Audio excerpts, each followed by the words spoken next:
Hey guys, welcome back to Seller Sessions. Been a while. First time on the show is Max Sinclair. Max is going to be talking about prompt engineering today. It's not just centered around chat 4. A lot of people understand the content and the context of prompt engineering. We're going to go more generic today in terms of the prompt engineering across the board. It doesn't matter what the programs are. And this one's going to be mainly featured around images. Max, welcome to the show. Great to be here. Big fan of the pod. So good to be on it. So we're going to go 7 for 7, right? So you've got some tips here. Let's kick off with what you got. And one of the interesting tips is what comes later. When you sent me over your notes and looked at it and I thought, yes, I like that. You know, it's where we're going in the specifics of prompt engineering and stuff. So I'll let you kick off where we're starting from. Sure. I mean, I can give a brief introduction to myself. So yeah, apologies. Yeah, I'm Max. I spent 6 years working in Amazon, and I've been left that in Q4 2022 to found eComtent, which helps sellers to create content using generative AI. Specifically on prompt engineering, we've just hired 2 prompt engineers, so I've been getting really deep into the weeds of this. It's been very interesting for me working with customers because we give them, like, I won't go into the details of what we're doing, but basically same as a Mid-Journey or Stability or anything like this, the quality of the prompt really impacts the quality of the output. So we've noticed that a lot of our customers are excited about the idea of generative AI, but didn't maybe have the education on exactly how to best use the tool or best use the technology to get the best output. So that's why we've been looking at prompt engineering. Got some tips to share today, and yeah, very excited to get into it. Cool. Let's start at 1. What we going? So specifically, as you said at the top, these are all for kind of generating images. So the number 1 is experimentation. Prompt engineering is an iterative process, and definitely takes it takes patience really to kind of play around with the tools, try different things, not expect to get the best output on the first go really, and kind of, so the number 1 tip is just to play, have patience and experiment. Mm-hmm. Let's do it. Number 2. Cool. Number 2 is specificity. So it's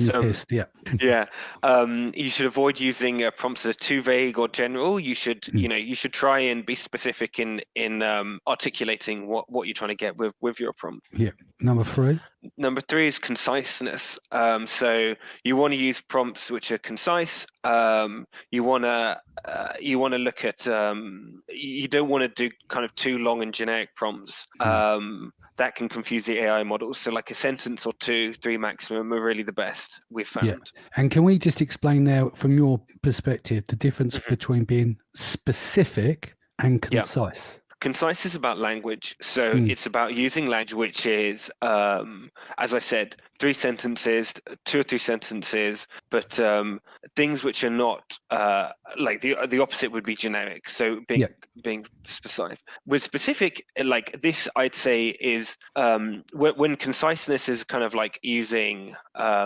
This is more about, again, it's about language, but it's more about kind of detailing exactly what you want to see. So one is not kind of being too wordy and too airy with what you're saying, and the other one is getting details which the opposite would be irrelevant, right? So you want to be relevant and specific. So I'd say, that's how I would differentiate between the 2.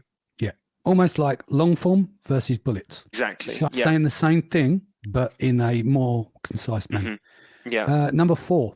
Interestingly, on that, before we move on, the latest AI models are actually moving away from using kind of like bullets, as you say, and they want natural writing, and that's kind of what works with them best. And this is true, I think, across the board: Stability, Mid-Journey 5.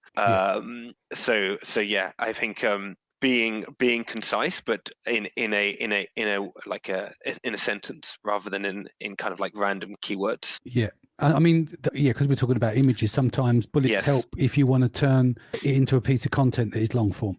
Starting with bullets, so the idea of the sketch out before you start to dip down and be more concise in terms of the guidance, the nuances, the cadence and everything else of what you want to get into that article. But I totally understand with the descriptive manner of working with imagery, there's more nuances there to a certain degree based on their visuals. definitely. Okay, number 5. So number 5 is kind of using different AI models. So what I mean here, and I think again, like this is generic. Many different companies, including ours, would have different types of AI models you can use, specifically text to image and image to image.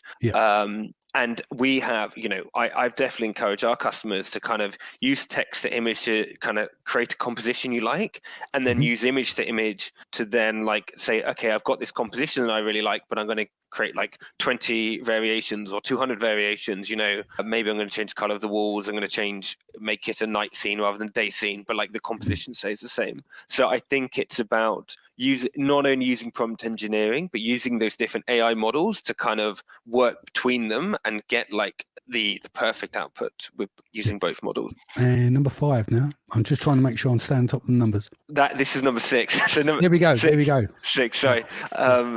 Number 6 is accuracy. And like this is actually something very interesting that I've seen with our customers. That I'm not going to name any names here, but like they need to be grammatically correct. You need to have correct spelling, grammatically well-formed sentences, and this will help the AI to understand your output. If you don't do this, then you've got 2 challenges. Number 1, does the AI even recognize your sentence? And then number 2, can it generate a good image? So accuracy, and that's half my problem. I left school without any qualifications. I put a comma where I'm, where basic when I stop breathing is where I stick a comma, and then at some point I put in a full stop. So prompt engineering is definitely out of my realm in terms of that aspect. Yeah. I can get it across, but I'm honestly ask anyone. Even the show notes and stuff, we do clear them up, but shocking. But then I know how to make money, so it doesn't really matter. There we go. And I'm sure that there's some AI tools that can help you, or people exactly who can help you with that stuff. Cool. And then I guess number 7, which is the maybe the most exciting one on the kind of the prompt engineering side before we go on to some use cases, and this is one that again has come from one of my prompt engineers, is like specifying the camera. So I'll go into a bit more details here. So like choosing the way these models are trained, they're trained on millions of images, but often the labeling of this data will include a camera lens or like specific type of camera. So you're doing 2 things here. First of all, you're helping by referencing the camera, and I'll go into some examples in a second. You're helping to firstly help to understand like the composition you're trying to get, because the model's been trained on millions of images. If you go into different types of lenses that are used in different types of scenarios, you're just telling it what kind of scenario you're trying to get out. Number 1. Number 2 is, and this has been something we found in our own work, that like the higher quality images, like the best most beautiful landscapes, like the most detailed faces, all of this stuff often has come when like a photographer has like specified a camera lens. You're not, to be clear, copying their photography, but you're copying, you're using the AI to at scale look of images of that style, and they see that the AI understands the detail. So therefore, by saying what camera you're using, you're kind of telling the AI, okay, let's create a higher quality image than like the average image. Now you're like use out of this. So as an example, could I use as an example, correct me if I'm wrong, and I probably am, could I say I want a 2000s-ish Missy Elliott fisheye lens, kind of in the style of Williams' video, to use that as a prompt, as an example? Exactly. So that, and for writing, and this is one of the things I've done in writing, you can say stuff like write in the style of Boris Johnson. And because I'm not saying anything about him as a politician, but as a journalist, he's written thousands of articles across his career. He's got a very distinctive kind of jovial and playful writing style, which is actually quite entertaining to read, I think, objectively. And the AI will understand that style and write that. And as you said, for the fisheye lens, like again, like it understands what a fisheye lens is. It's been tagged with hundreds of images of what that looks like, and it will help you then to create that output. So I can go into some details about the different kind of cameras. This is new to me, but I'll share. So wide angle lenses, roughly 24 millimeters, and you want to specify, you want to say that 24 millimeters in your prompt, is used for outdoor imagery, landscapes, scenery. So if you're trying to generate we'll go into the different use cases, but generate a picture of an outdoor scene, you want to say something like wide angle lens, 24 millimeters. if you're trying to get like a human focused prompt image, you want to use a telephoto, it's called. So like an 85mm telephoto lens. And this, you could say like generate an image of a person holding whatever 85mm telephoto lens, like portrait photography. And that would help it to get like that, super realistic, highly detailed, a human kind of come back rather than maybe a more cartoony kind of stuff that you may have probably seen around, which would happen if you don't use that photography prompt. And then the last one would be the macro lens. So this would be, the biggest lens, like 100mm, and this is for capturing like close-ups, maybe flowers, high sharpness, like exactly. So maybe you have a very small, if you want to create a highly detailed image of a small product or whatever, that would be, you'd want to say it's a macro lens, 100mm, and that would help to like generate that kind of an image. Nice, cool. So we covered the first 7s. What's coming up next? So we just talked about the prompt engineering, and now we can go into a bit of details about the type of content or use cases, why you'd want to generate AI images, how you could like use those prompt lessons in practice really for your business. Yeah, cool. Kicking off with number 1, blog post. Blog posts. So I love this one. This one of the funnest parts of my day. Wow, that sounds quite sad, but there we go. Creating the images for the blog posts.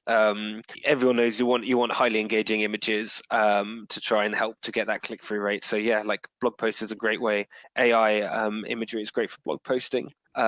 Number 2, similar, would be email marketing campaigns. So I'm sure some of your listeners are very clued up on that. But you can use those prompt engineering tips we discussed at the top to help you to create better email marketing campaigns.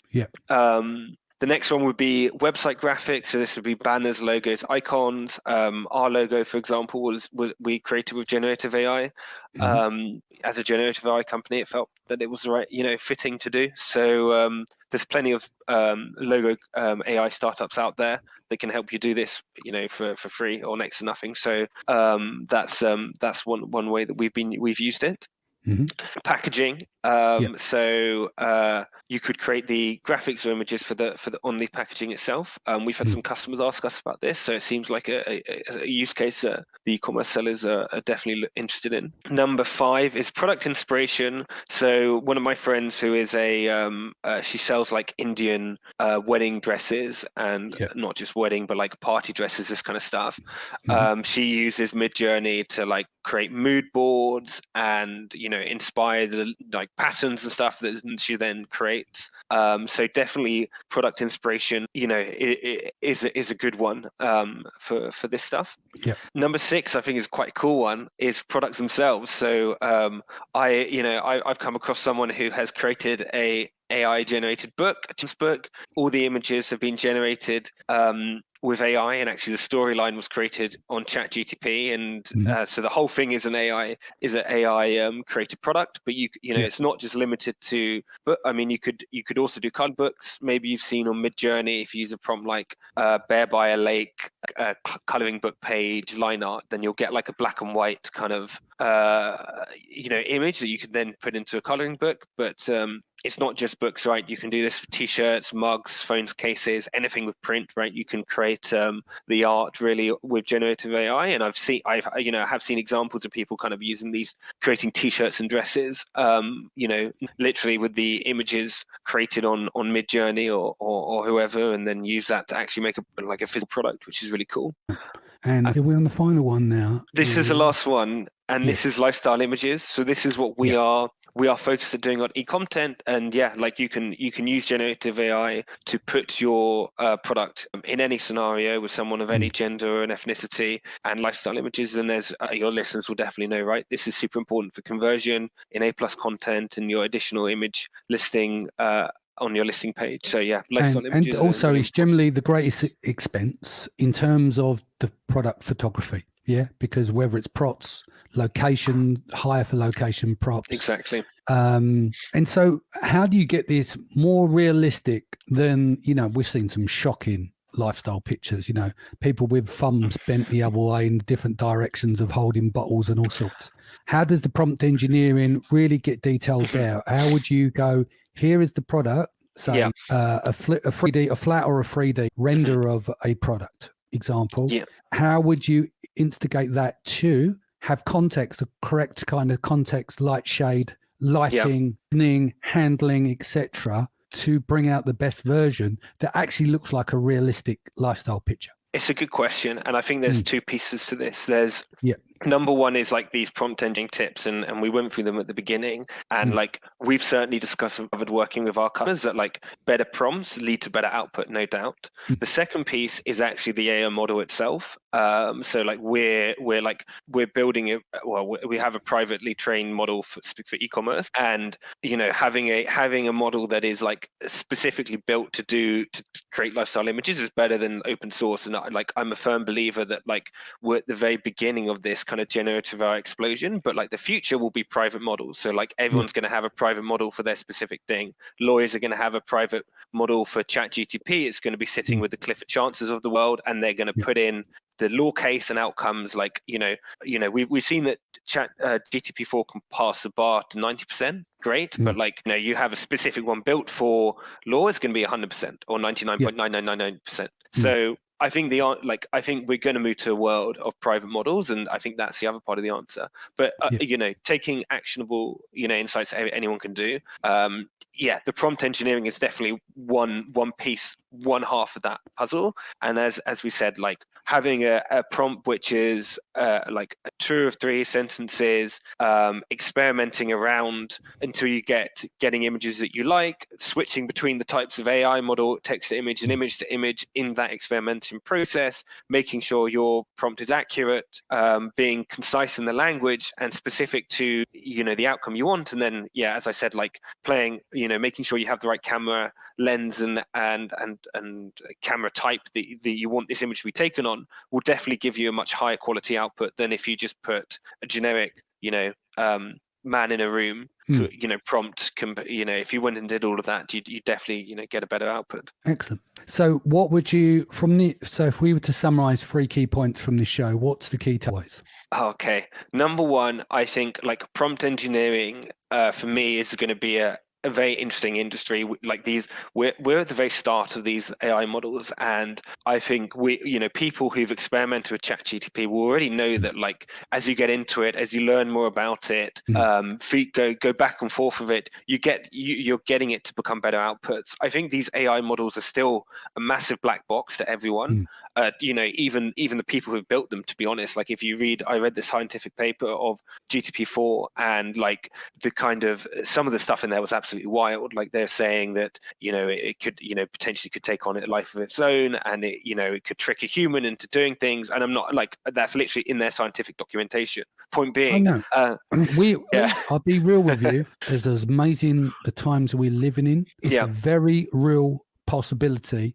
The levels that it can go once it surpasses lateral thinking of the complexity of the human mind, which they will, because it's built on a premise of exponential learning. And once they get a lot of this stuff down and put it into the physical form, it's going to be dangerous. So it needs harnessing. Who's going to protect? I know it sounds really, I don't want to sound like some sort of tinfoil David Icke kind of thing. All I'm saying, not saying it's going to happen, it's a very real possibility. Unless agree. It's a shutdown function for it, Well, and I think and this is why I really like Stability's approach, which is I think it's very dangerous to have these AI models in, Google, OpenAI, and those 3 corporations, because like they already have crazy power already, and this is to another level. So I think it's very important that we get kind of this AI kind of spread across different industries, different, hopefully smaller players coming in, like having a specific use case. I hope, that's a much safer world where kind of everyone it's a more democratized world, and that's what we're working on e-commerce anyway. But like if we all get eaten up by a Microsoft, I think it's a very dangerous place to be. But anyway, to your point on the we went all a bit David Icke there, didn't we? The stretch. I worry about this, to be honest. So it's a very interesting conversation. Number one, these are black boxes. How these models work. Like, it's impossible to work backwards from any image to work out how an AI puts that, and therefore this prompt engineering, I think, is going to become like, we've already hired two, as I said, right? We're like, I think this is going to be an industry, and like trying to understand technically how they work, but also like get these kind of like experiment to get these tips out that we've discussed is going to be big. So like, I think to focus on that is going to help to increase people's productivity. I think number two, maybe to give one on the use cases, is that like, this is I remember when we started this business, and this was only 6 months ago, we kind of had this contrarian belief that, like, 80-90% of the content on Amazon would be AI generated. I think we're 6 months down the line, and I think that's no longer contrarian at all. I think like people can see that, like, I pretty much everyone can see that this is the direction it's going in. It's impossible. It's literally impossible to differentiate between what is human generated and what is AI generated at this point. Like, I know some founders that are like working on this model to like try and differentiate the two, and they're having no luck with it. I know Google are looking at it and OpenAI looking at it. I've read as well, and like the problem is, once you have that words on a paper or that image, it's just very hard to know, like, was it a human? Was it a, like, how, how did it get, what put it there? So I think that, the use cases are already becoming widespread, and this is going to accelerate super rapidly. And if you're not doing it, your competition certainly are, right? So like, you should be looking at this. It will save you money. It will help you to more optimize outcomes, and it's a lot faster. So I think those are two key takeaways. I don't know if we have a third one. Well, the third one is no tinfoil hat and David Icke. Yeah, so don't go down that way. Just focus on the positives. Yeah, I think it's a valid. I think it's a valid conversation that people should be having. I really worry about the concentration of this in like a few companies.